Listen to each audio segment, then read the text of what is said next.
This is 219 News Now, brought to you by Strachan Van Til, making lives easier for 94 years. I'm Andrew Garcia, and this is your 219 News Now.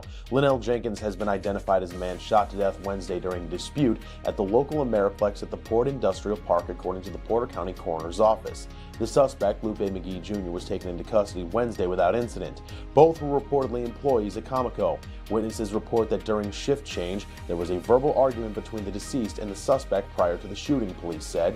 The investigation is ongoing, and an autopsy is scheduled for Thursday.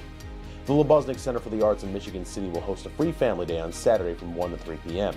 It's the last chance to see the Lebusnick's blockbuster summer exhibit, Kapow! Mighty Mythos. It provides an opportunity to view a curated selection of vintage comic books and original artworks.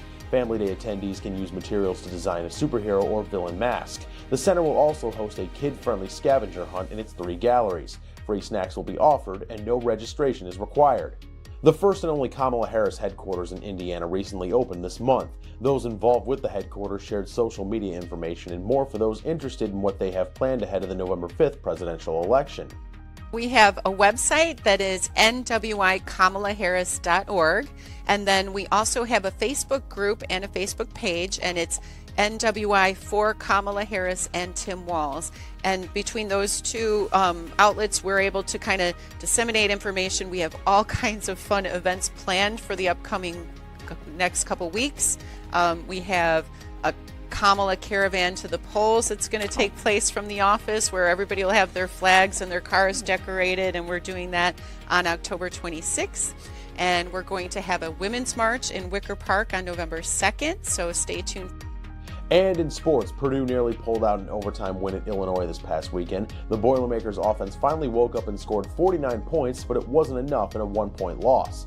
As the voice of Purdue, Tim Newton, says, though, seeing life in the offense can certainly be a jumping-off point for the team as it looks to turn things around. All of a sudden, this defense still can't really stop the other team, but at least makes a play and gets a touchdown on a scoop and score.